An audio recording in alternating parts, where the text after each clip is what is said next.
Speeding up time to visualize the growth cycle of a plant is really amazing, and I think it's one of the best uses of time-lapse photography. Quick disclaimer, I didn't shoot any of those clips there. I got all those from Shutterstock.com. However, I did spend the last few weeks shooting my very first plant time-lapse. And here is the final shot I got.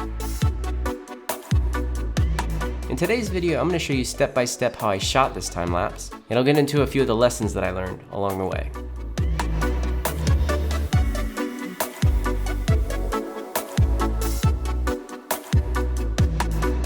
Since this is my first time-lapse shoot, I wanted to have a really controlled environment, so I wanted to shoot it indoors. You can obviously shoot these outdoors. By shooting it inside, I have control over the light, I have a steady power source, and I can keep it away from people like my two crazy children that would love to destroy a time-lapse photography setup. So I ended up using this separate tiny little room in the basement of my newly purchased home. The previous owner had actually been keeping all of his wine down here. #France.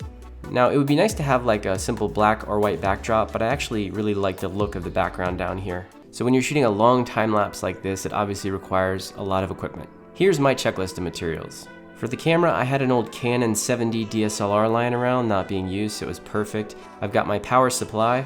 Tripod is also very important. These 50-watt LED grow lights with clamps, a power strip, watering can, pot, planting soil, and of course, the seeds.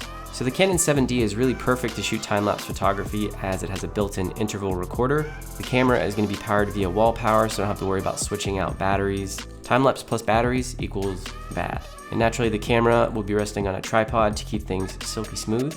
My light source here is a basic 50-watt LED grow light. This particular light comes with a clamp and articulating arms, which is super useful when shooting in small spaces. And both the camera and the grow light are connected to this power supply.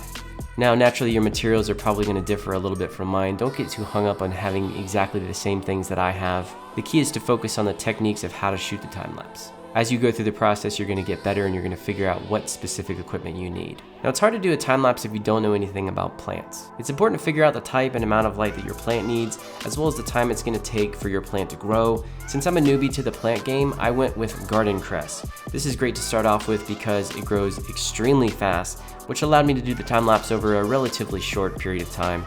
And this is going to allow me to test out multiple time-lapses a little bit more quickly than I could with other plants.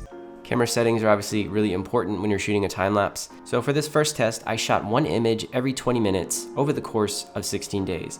Now I chose 16 days because this is roughly when I should harvest the garden cress. Here's a mathematical look at what went down. So one image every 20 minutes equals 3 images per hour. So 3 images every hour equals 72 images per day. 72 images per day over the course of 16 days gives me 1,107 photos total.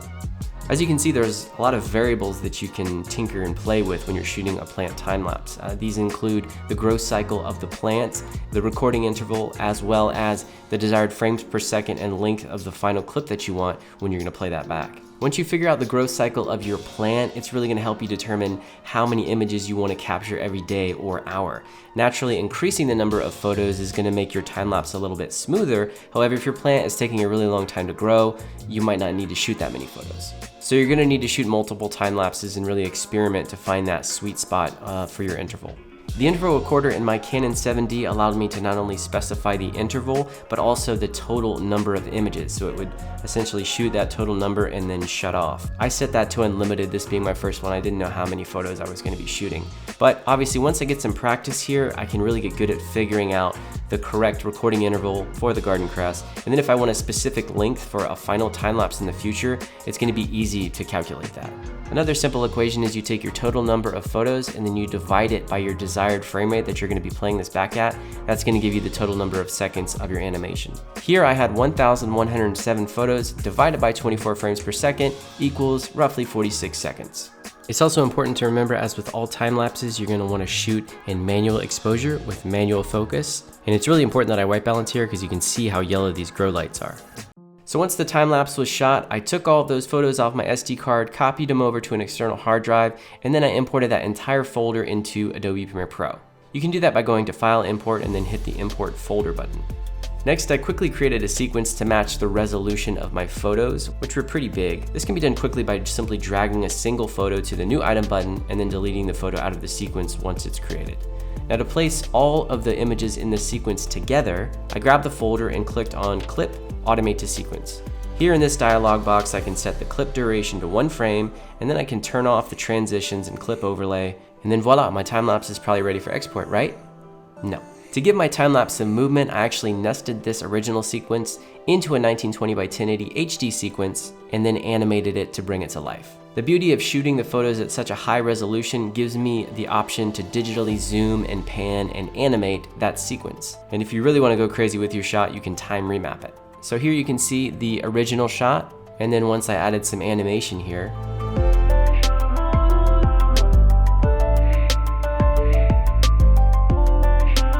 so there you have it. There is my plant time-lapse. I was really happy with how this turned out actually. I didn't have really any problems. And I think that's because I really spent quite a bit of time in the planning and preparation of this.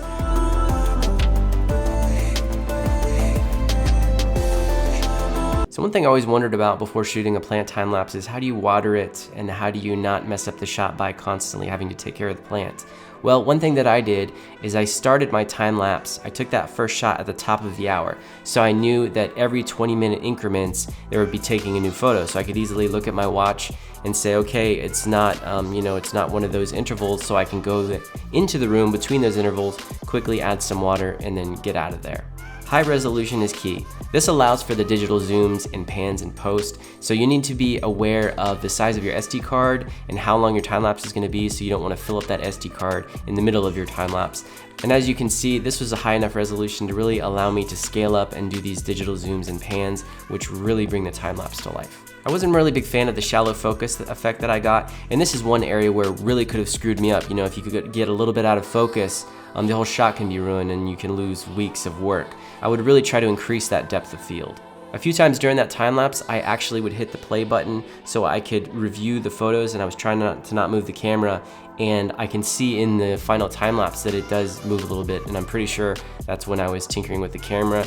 So you really need to learn to not touch anything. Once you start that time lapse, if you want it silky smooth, do not touch it. There's so much to learn from the plant side, obviously, because I'm approaching this from the technical photography side. Like for example, the grow light that you choose can speed up your plant's growth cycle. There's specific spectrums that you need to be aware of. Okay, so there you have it. There's my plant time lapse. I hope you enjoyed the video. I had a lot of fun making this. And if you go out and try your hand at shooting a plant time lapse, please share a link with us down in the comments section. We'd love to take a look at that. And as always, if you enjoyed the content, please give us a thumbs up, subscribe to the channel, and hit that notification bell.